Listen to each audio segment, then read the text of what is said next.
पूर्व मुख्यमंत्री अखिलेश जी की बात नहीं करते हैं। उनकी पूरी पार्टी से लेकर के बूथ तक के कार्यकर्ता बताएं कि उस राम मंदिर में 1 रुपए का चढ़ावा दिए थे क्या? राम से उनको परहेज है। कांग्रेस के सहयोगी हैं। कांग्रेस राम के अस्तित्व पे सवाल खड़ा करती है। किस मुंह से वो राम की बात करती है, करते हैं वो, हम लोग स्वयं अचंभित हैं। उनको तो राम के बारे में बात ही नहीं करना चाहिए। जो व्यक्ति राम भक्तों पे गोली चलवाया, पवित्र सरयू नदी को खून से लाल कर दिया, उनका तो हक ही नहीं बनता है कि राम मंदिर पे वो चर्चा करें। अगर कर भी रहे तो ये बेईमानी है, टोटली बेईमानी है। अखिलेश यादव जी बोलते हैं मैं यदुवंशी हूँ, कृष्ण भगवान की पूजा करता हूँ, मैं हिंदुओं का भी लीडर हूँ। और बीजेपी इसको बार बार बोलती है कि हिंदुत्व के मुद्दे पे जब भी अखिलेश यादव आएंगे तो ये हमारी पिच है, इस पे बैटिंग करना उनके लिए नुकसानदेह है। इसको कैसे देखते हैं? एक बार वो अपने मंच से बोल दें कि हम मथुरा मंदिर के साथ हैं। बोल दें अखिलेश जी कि हम भी चाहते हैं कि मथुरा में कृष्ण जी का मंदिर बने, जो पूरे वहाँ के मुस्लिम समुदाय लोग जो उनके जन्मस्थली को घेरे हुए हैं। एक बार वो यादव हैं तो बोल दें कि मथुरा में कृष्ण का भव्य मंदिर बनना चाहिए। निश्चित रूप से सनातन पद्धति को अपनाने वाले उनको अपना लेंगे। बोल दें एक बार। सर, ये पीडीए का मुद्दा था, अखिलेश यादव जी का जो समीकरण था पिछड़ा दलित और अल्पसंख्यक का, उस मुद्दे में कुछ नया परिवर्तन आ गया। पी की जगह पंडित आ गया है। पीढ़ी का मतलब पंडित बता रहे हैं अखिलेश यादव जी। ये क्या हिंदुओं में ब्राह्मण वर्ग को अपनी ओर आकर्षित करने का एक नया फॉर्मूला है? देखिए, अब वो जितनी चालाकी करेंगे उतना ही वो गर्त में जाएंगे। इस देश में ब्रह्म समाज जो है, ब्राह्मण समाज है, वो देश को या समाज को दशा और दिशा दोनों देता है। वो अवसरवादिता दिखा रहे हैं। एक जमाना था जो उन्होंने ब्राह्मणों का अपमान किया। आज सिर्फ वोट के खातिर, उनको साधने के खातिर पी के मतलब पंडित बता रहे हैं। हमारे समाज के, हमारे प्रदेश के ब्राह्मण समाज इसको जानती है और उनके झांसे में नहीं आने वाली है। सर, एक चीज़ और पूछना चाहूँगा। ये जो अक्सर संविधान बदल दिया जाएगा, संविधान बदल दिया जाएगा, ये 2024 में भी मुद्दा था। संविधान खतरे में है, विपक्ष का कहना है, भाजपा का कहना है कि विपक्षी खतरे में है। बिल्कुल, आप भी देख रहे हैं। वो बोल रहे थे सरकार आएगी, संविधान बदल जाएगी। सरकार आ गई, लोकसभा राज्यसभा में सब में बहुमत है। अगर ऐसा होता तो संविधान बदल गई होती। और संविधान तो कई परिवर्तन हुआ है। आप भी सोशल मीडिया से हैं और मीडिया से हैं, तो हमारे हिसाब से 72 या 73 संशोधन कांग्रेस करा चुकी है। उसमें कहने क्या बात है? कहाँ संविधान संशोधन हुआ?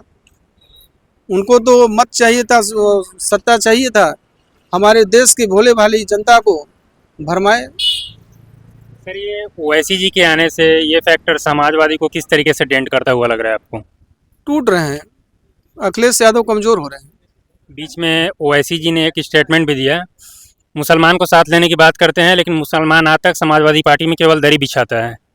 इसको किस संदर्भ में देखो? कोई डाउट नहीं है, मुसलमान दरी बिछा ही रहा है, कोई डाउट नहीं है। और ओवैसी जी गलत कहाँ बोल रहे हैं? आप संख्या के आधार पे हिस्सेदारी की बात करते हैं, तो उत्तर प्रदेश में मुस्लिम समाज ही 20% है। उस हिसाब से उनको हिस्सेदारी मिलना चाहिए या नहीं मिलना चाहिए, मगर आप नहीं दे पा रहे हैं। सिर्फ आप उनको मीठा मीठा बात करके या उनका भाषा बोल करके उनके मत को लेना चाहते हैं। उनकी हिस्सेदारी कहाँ तय हुई, आप बताइए। पुराना जो समीकरण था एमओआई का, अखिलेश यादव जी का, मुसलमान और युवा, उसमें सबसे पहले मुसलमान था। वो आप बोल रहे हैं प्रतिनिधित्व नहीं मिल रहा है और सामने से मुसलमान का कोई विकास नहीं हो रहा है अखिलेश यादव जी के अंदर। तो ये क्या केवल राजनीतिक गणित बैठाने का कोशिश है? एमओआई का सीधा मतलब सब कोई जानता है, अभी जानते हैं कि मतलब मुस्लिम और यादव। अब वो उसका डिफिनीशन किसी भी रूप में दे सकते हैं, उनकी मर्जी, मगर वास्तविकता यही है कि वो एमओआई का मतलब हमेशा मुस्लिम और यादव लेके चले हैं। मगर एक समय आया था, सरकार सपा की थी, तमाम बच्चियां इंटर पास की, मगर एक भी यादव बच्चियों को वजीफ़ा का पैसा नहीं मिला और 100% मुस्लिम लड़कियों को वजीफ़ा का 20-20 हज़ार रुपया मिला था। ये सब जानते हैं, इसमें कुछ भी कहने की आवश्यकता नहीं है। यादव समाज भी जागरूक हो चुका है। आज हिंदू समाज में सबसे ज़्यादा अगर कोई मांग कर रहा है कि अगर मथुरा में कृष्ण मंदिर बनना चाहिए तो हमारे यादव समाज है, और वो हमारे हिसाब से अब अखिलेश जी को नकार रहे हैं। सर, ये मानसून सत्र चल रहा है संसद का, इसमें लगातार राहुल गांधी जी, समाजवादी पार्टी के कई सांसद डटे रहे, संसद घेरा, मानसून सत्र को डिस्टर्ब किया, और यही काम विधानसभा चुनाव में हुआ। इस बार दोनों युवा नेता साथ आ रहे हैं, अखिलेश जी, राहुल जी। दोनों युवा नेता क्या कर पाएंगे, क्या खास करेंगे? इसके पहले भी रह चुके हैं। जी। और जिस डाल पे बैठते हैं राहुल जी ना, बकुला जानते हैं? बकुला का एक कहावत है कि जिस डाल पे बैठेंगे ना, वो जब तक नहीं सुखाएंगे उड़ते ही नहीं है। तो राहुल जी पकड़ चुके हैं अखिलेश को, उनको बिना सुखाए वो हटने वाले नहीं है। कांग्रेसी बोल रहे हैं राहुल जी बब्बर से रहे हैं। अरे वो तो दुनिया देख रही है, पप्पू हैं कि बब्बर से रहे। अब आप स्वयं आकलन कर लीजिएगा। सर 2 दिन पहले 3 दिन पहले अभी राहुल जी इलाहाबाद में थे, छात्रों को अपनी ओर आकर्षित कर रहे थे और युवाओं को साथ में लेने की बात कर रहे थे और पेपर लीक का मुद्दा भी उठाया। पेपर लीक के विषय में आप क्या कहेंगे? पेपर लीक निश्चित ही हुआ है। हम लोग के भी बच्चे नीट का एग्ज़ाम दिए थे, मगर सरकार ने, मोदी जी की सरकार ने, धर्मेंद्र प्रधान ने उस परीक्षा को निरस्त करा करके बच्चों को किराया भाड़ा तक वापस किया है और फेयर एग्ज़ाम हुआ, रिजल्ट भी आया और जो रिजल्ट आना चाहिए 100% सही आया। उससे हम लोग सभी संतुष्ट हैं, चूँकि हमारा बच्चा स्वयं दिया था, हम लोग स्वयं संतुष्ट हैं। बीजेपी बार बार बोल रही है जहां कांग्रेस या फिर उनके सहयोगी दलों की पार्टियां हैं वहां पे ये जाके बिल्कुल कोशिश नहीं कर रहे हैं उन छात्रों के साथ जो नाइंसाफ़ी हो रही है। जैसे झारखंड का मुद्दा ले लें, जेपीएससी के बारे में, वहाँ राहुल गांधी नहीं जा रहे हैं। गए तो थे जंतर मंतर पे, देश विरोधी नारा लग रहा था। झारखंड में नहीं जा रहे हैं। झारखंड में क्यों जाएंगे? झारखंड में बच्चे वहाँ पे जेन्युइन मांग को लेकर बैठ रहे हैं। वहाँ भारत तोड़ने की बात नहीं हो रही है, वो अपना बैठे हुए धरने पे फिर भी देश जोड़ने की बात कर रहे हैं। और राहुल जी देश तोड़ने वालों के साथ हैं, देश जोड़ने वालों के साथ तो हो ही नहीं सकते हैं किसी स्थिति में। आपके हिसाब से 2027 में योगी सरकार कैसा परफॉर्म कर सकती है? 100% आएगी, कोई परिवर्तन के चांसेस? कोई परिवर्तन नहीं। पश्चिम यूपी के बारे में क्या कहना चाहेंगे? पश्चिम यूपी में कैसा समीकरण रहेगा? पश्चिम यूपी के तो मुस्लिम भी अब भाजपा के साथ हैं। कैसे मुस्लिम भाजपा के साथ है? अरे अभी जीते तो एक कुंदरकी कौन सी सीट जीते, जो एक तरफा, जो जहाँ पे मुस्लिम वोटर ही था, वो एक तरफा भाजपा तो जीती। इससे बड़ा उदाहरण आपको क्या चाहिए? ये बार बार समाजवादी पार्टी बोल रही है ईवीएम पे सेटिंग है, ईवीएम पे सेटिंग है। अभी जो हमारे माननीय राष्ट्रीय अध्यक्ष नितिन नवीन जी की सीट जो हारी है भाजपा, अगर ईवीएम सेट होता तो क्या जीत पाती क्या?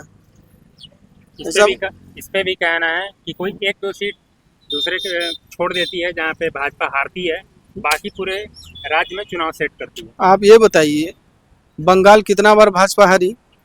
अभी 2 बार लगातार झारखंड हारी, आपके छत्तीसगढ़ भी हारी, पंजाब लगातार हारती चली आ रही है, केरल हार रही है।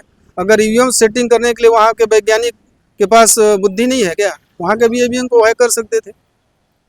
ये सब चुनाव हार जाते हैं, इनके कार्यकर्ता निराश न हो, अपने कार्यकर्ताओं को जिंदा रखने के लिए ये तमाम तरह की बहानेबाजी करते हैं जो टोटली निराधार है।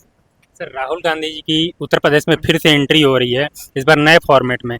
क्या राहुल गांधी कांग्रेस को फिर से रिवाइव करके समाजवादी पार्टी का जो वर्चस्व है उसको डेंट करेंगे?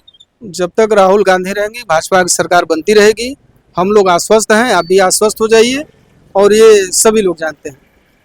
राहुल गांधी और अखिलेश यादव जी के साथ में आने का फायदा मिलता है या फिर ये एक दूसरे से बिल्कुल अलग जुदा होते हैं, तो इसका फायदा एक्चुअल में मिलता किसको है? अच्छा बताइए, अभी कुछ दिन पहले ही मध्य प्रदेश में कहा गया था कि कौन है अखिलेश वखिलेश, कांग्रेस के नेता द्वारा ही कहा गया था। और अखिलेश जी क्या बोले थे कांग्रेस के बारे में, ये भी सब देश की जनता जानती है। इसके आगे कहने की क्या आवश्यकता है? कांग्रेस लीडरशिप के बारे में पूछना चाहूँगा।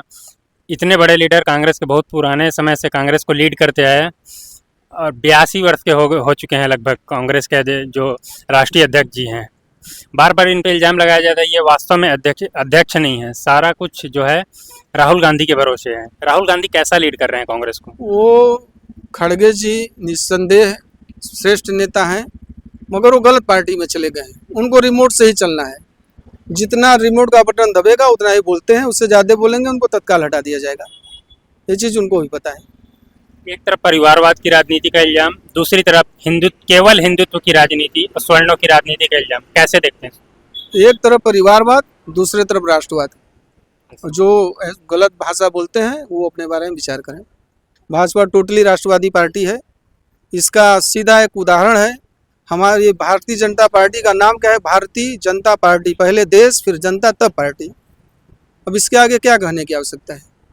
सर आने वाले चुनाव में योगी सरकार कितने सीट जीतने में सफल होगी, आपको क्या लगता है? जितना था उससे 10-20 सीट प्लस ही जाएगी, कोई डाउट नहीं। 303 का आंकड़ा जो है वो क्रॉस होने की हो उम्मीद है। सकता है, हो सकता है।